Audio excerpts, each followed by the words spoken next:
Ticket counter মনে হয়।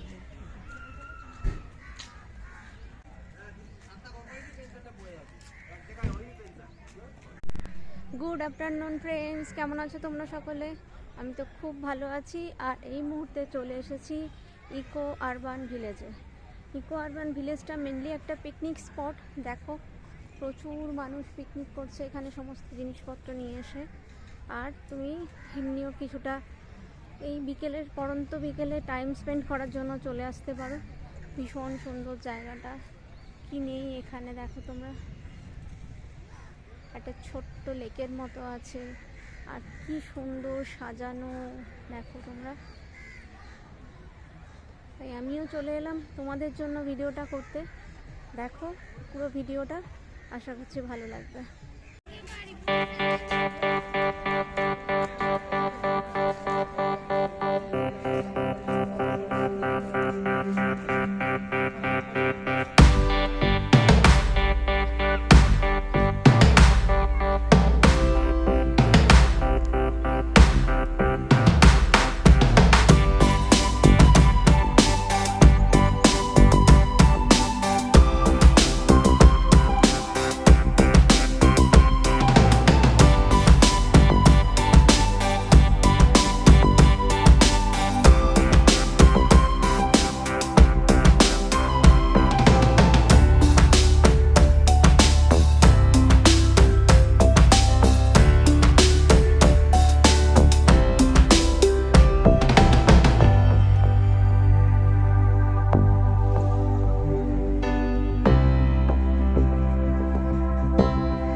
তো কেমন লাগছে বন্ধুরা তোমাদের এই eco urban resort, eco urban village? তো এই জায়গাগুলো হচ্ছে সব বসার জায়গা। কি সুন্দর না ডিজাইনগুলো, আমি তো পুরো একদম মানে মুগ্ধ হয়ে গেছি, এত সুন্দর সুন্দর করে বানিয়েছে জায়গাগুলো। তো এগুলো তো সব ছোটো ছোটো করে বসার জায়গা। কেউ বাড়ি থেকে চা বানিয়ে নিয়ে এসে এই সব জায়গাগুলো একটু বসে সবাই মিলে একসাথে বেশ সুন্দর করে চা খাওয়া যাবে। তারপর এখানে অনেক কিছু আছে, ওপেন এয়ার জিম আছে, তারপর ছোট ছোট কটেজ আছে যেখানে তোমরা এসে মানে নাইট স্টে করতে পারো। তারপর পিকনিক তো হচ্ছেই, প্রচুর পিকনিক হচ্ছে। আর সব থেকে মেন অ্যাট্রাকশন হচ্ছে এখানে, সেটা হচ্ছে ট্রাইবাল মিউজিয়াম। ট্রাইবাল মিউজিয়ামের ভিডিওটা আমি অন্য আরেকদিন নিয়ে আসবো, আজকে আনছি না, কারণ তাহলে ভিডিওটা অনেক বড় হয়ে যাবে। ট্রাইবাল মিউজিয়ামের ভেতরে অনেক কিছু জিনিস দেখার আছে। আমি পরশু দিনে ট্রাইবাল মিউজিয়ামের ভিডিও নিয়ে আসবো। এই দেখো সামনে দেখাই যাচ্ছে একদম ওপেন এয়ার জিম। ওখানে যারা বেড়াতে গেছে বা পিকনিক করতে গেছে তারা সবাই একবার করে ওখানে গিয়ে ঢু মারছে। সবাই যায় না, একটু খাবার খাওয়া হলে মনে হয় না একটু জিম করে নিয়ে সেই যতটুকু খেয়েছি ততটুকু ঝরিয়ে ফেলি। জাস্ট মজা করলাম, কিন্তু বাচ্চারাও এনজয় করছে জিমে গিয়ে। এরকম বাচ্চাদের হাতের নাগালের মধ্যে থাকে না কোনো জিনিস মানে জিমের কোনো আইটেমসে তো বাচ্চারা হাত দিতে একটা সচরাচর সুযোগ পায় না। এখানে ওপেন এয়ার জিম পেয়ে ওরা খুব মজা পেয়েছে। তো যাই হোক, জায়গাটা সবে মিলিয়ে খুব সুন্দর। আর যেহেতু এই পাশে ছোট্ট করে ঝিল বলো বা লেক বলো, এটা থাকার জন্য না আরও জায়গাটা মানে সৌন্দর্যটা আরও এনহ্যান্স করে গেছে। তো যারা এখনও যাওনি তারা অতি অবশ্যই চলে যেও। ইকো পার্ক বা মিষ্টি হাবের কাছে যে প্যাঁচা মোড় আছে, ওই প্যাঁচা মোড় থেকে ডান দিকে ঢুকলে তোমরা ইজিলি যেতে পারবে।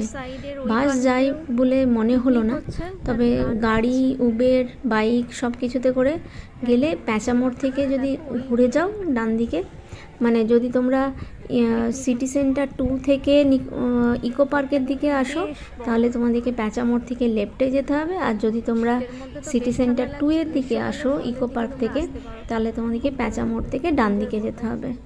মানে মেন জায়গাটা হচ্ছে প্যাঁচামোড়, ওখান থেকে তোমরা ঘুরে যাবে, তাহলেই তোমরা এই জায়গাটা পেয়ে যাবে স্ট্রেট একদম ওখান থেকে। তো সব মিলিয়ে জায়গাটা ভীষণ সুন্দর জায়গা, কিছুক্ষণ টাইম স্পেন্ড করার জন্য তো অতি অবশ্যই ভালো। আর শীতকালে যদি কেউ পিকনিকে যাবার প্ল্যান করো তাহলে এই জায়গাটা অবশ্যই তার জন্য পারফেক্ট। একবার এখানে সবাই গিয়ে দল বেঁধে পিকনিক করে আসতে পারো, সত্যিই দারুণ জায়গা। আর এই দেখো সামনে দেখাই যাচ্ছে ট্রাইবাল মিউজিয়ামটা, কিন্তু এটা তোমাদের জন্য তোলা রইল। আমি ফ্রাইডেতে মোস্ট প্রবাবলি এটা নিয়ে আসবো, কারণ এখানে অনেক কিছু দেখার আছে। তো সব কিছু মিলিয়ে ইকো আরবান ভিলেজে অতি অবশ্যই তোমরা যেও, তোমরা এনজয় করবে, এটা তো ফুল গ্যারেন্টি। আর শীতকালে তো এই সমস্ত জায়গাগুলো যত ঘুরে নেওয়া যায়, কারণ গ্রীষ্মকাল মানেই বুঝতে পারছো কলকাতার গ্রীষ্মকাল মানে আমরা পুরোপুরি ঘরবন্দি, কেউ বেরোতে পারবো না। তো শীতকালে যতটা ঘুরে যতটা এনার্জি স্টোর করে নেওয়া যায় গ্রীষ্মকালের জন্য, তো এটা অবশ্যই যেও তোমরা, শীত শেষ হয়ে যাবার আগে একবার অন্তত গিয়ে ঘুরে এসো, অবশ্যই ভালো লাগবে। ভিডিওটা ভালো লাগলে অবশ্যই লাইক করো, কমেন্ট করো, শেয়ার করো, চ্যানেলটাকে সাবস্ক্রাইব করতে একদম ভুলো না। ভালো থেকো, সুস্থ থেকো, ততক্ষণের জন্য টাটা, বাই বাই।